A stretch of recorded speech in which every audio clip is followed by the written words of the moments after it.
Halo, assalamualaikum warahmatullahi wabarakatuh. Ketemu lagi di channel gue, channel Arif Setiawan. Di video kali ini sesuai dengan judul yang kalian lihat, saya akan membahas seputar mengapa sih pariwisata di Indonesia kalah dengan Malaysia, Thailand, dan Singapura. Jadi buat kalian yang ingin tahu, klik dulu tombol subscribe baru kalian nonton video ini.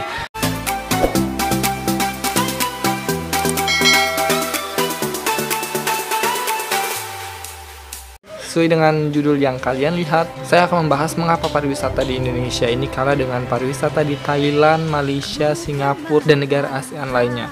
Kita tahu bahwa negara kita ini negara yang sangat besar dan mungkin tidak ada apa-apanya dengan negara-negara ASEAN lainnya karena kita negara terbesar juga di Asia Tenggara dan juga dari segi jumlah penduduk kita merupakan negara terbesar di dunia nomor 4, gengs. Kita tahu kalau kalian melihat data itu di tahun 2018 itu Thailand berhasil mendatangkan turis mancanegara sekitar 38.300.000 orang, dan di Malaysia itu ada 25.800.000 wisatawan mancanegara, Singapura 18.500.000 wisatawan. Indonesia hanya dapat mendatangkan 15 juta, gengs. 15.800.000 wisatawan, sekitar 16 juta lah. Mengapa kita jauh ketinggalan dari Malaysia dan Thailand, sedangkan kita memiliki potensi pariwisata yang sangat banyak dan mungkin sangat beragam? Jadi, kenapa ini bisa terjadi? Kita memiliki potensi yang sangat besar, tetapi kita memiliki wisatawan yang cukup sedikit dibanding negara lainnya. Dan di sini telah dijawab sama pemerintah. Pemerintah telah memprioritaskan 10 Bali baru untuk mengimbangi Provinsi Bali yang menjadi tumpuan pariwisata. Nah, di sini pemerintah memprioritaskan 10 Bali baru.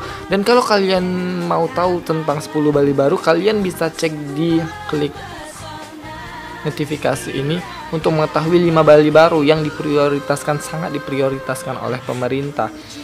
Nah, jadi di sini saya ingin menjelaskan alasannya mengapa pariwisata Indonesia ini kurang maju dibanding Thailand dan juga Malaysia, itu mengenai kita mengenalnya 3A. Di dunia pariwisata itu mengetahui bahwa 3A ini merupakan kunci dari kesuksesan suatu daerah pariwisata atau destinasi pariwisata, yaitu ada atraksi, amenitas, dan aksesibilitas. Jadi di 3A ini merupakan unsur yang sangat penting dalam pariwisata. Bagaimana turis asing sangat ingin kemudahan dalam segala hal dan keamanan dalam segala hal yang memprioritaskan keselamatan mereka. Nah, di sini pemerintah Indonesia sangat kurang berbanding dari pemerintah negara-negara ASEAN lainnya. Mungkin sudah cukup baik, namun koordinasi dari pihak-pihak yang bertanggung jawab atau yang terkait itu masih kurang. Nah, terkait dengan seperti aksesibilitas, di Indonesia sendiri banyak tempat wisata tetapi tidak bisa atau belum memiliki aksesibilitas seperti jalan. Aksesibilitas itu mencakup tidak hanya jalan, gengs, atau bagaimana cara kita untuk sampai ke daerah tujuan wisata itu, tetapi juga terkait dengan fasilitas seperti akses internet atau akses ya banyak lagi lah akses yang dapat mempermudah wisatawan untuk berkunjung ke daerah wisatawan. Karena apa? Karena apabila di tempat itu tidak ada aksesibilitas, bagaimana para wisatawan untuk datang ke sana, sedangkan mereka ingin berlibur dan ingin mendapatkan kesenangan. Mungkin ada sebagian pariwisata atau sebagian wisatawan itu ingin berwisata seperti petualang, itu sangat bagus juga buat mereka, tapi berwisata itu kan kita ingin mencari kesenangan. Jadi alangkah baiknya kalau sudah memiliki segala hal yang terkait dengan 3A itu sangat diprioritaskan. Kemudian atraksi. Nah, atraksi ini kebutuhan rohani. Apa sih yang kita dapat, pengalaman apa yang kita dapat di tempat daerah wisatawan tersebut? Kita bisa melihat atraksi-atraksi apa, seperti budaya atau atraksi seperti keindahan alam, itu juga merupakan atraksi. Jadi apa yang wisatawan dapat? Nah, ini juga sangat kurang di Indonesia.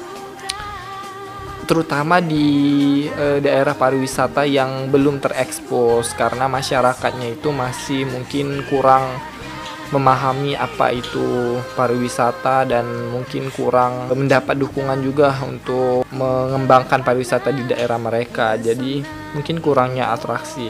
Dan juga yang ketiga itu amenitas. Nah, amenitas ini merupakan fasilitas-fasilitas yang diberikan kepada wisatawan.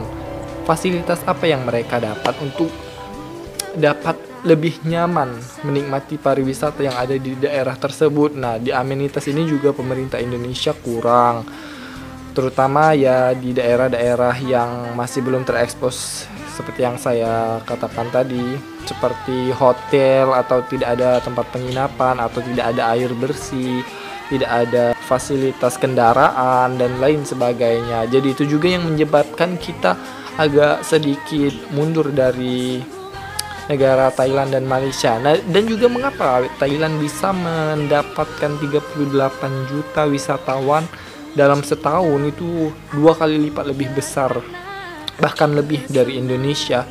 Karena pemerintah sana itu sangat memprioritaskan pariwisata di Thailand. Meskipun negara itu cukup kaya juga budaya, namun negara itu Thailand itu cukup kecil dibandingkan negara Indonesia. Mungkin pemerintahnya itu sudah mengelola dan memprioritaskan sangat besar di bidang pariwisata. Jadi buat Indonesia sangat baik untuk dikembangkan lagi pariwisatanya untuk bersaing di dunia atau bersaing di Asia, agar pariwisata kita bisa bersaing di negara-negara Asia. Jadi sekian dulu guys video dari kali ini. Itulah mengapa alasannya pemerintah atau pariwisata Indonesia kalah dengan Malaysia, Singapura, dan Thailand. Jadi buat kalian yang belum subscribe atau yang baru nonton channel ini, tolong klik tombol subscribe dan see you in the next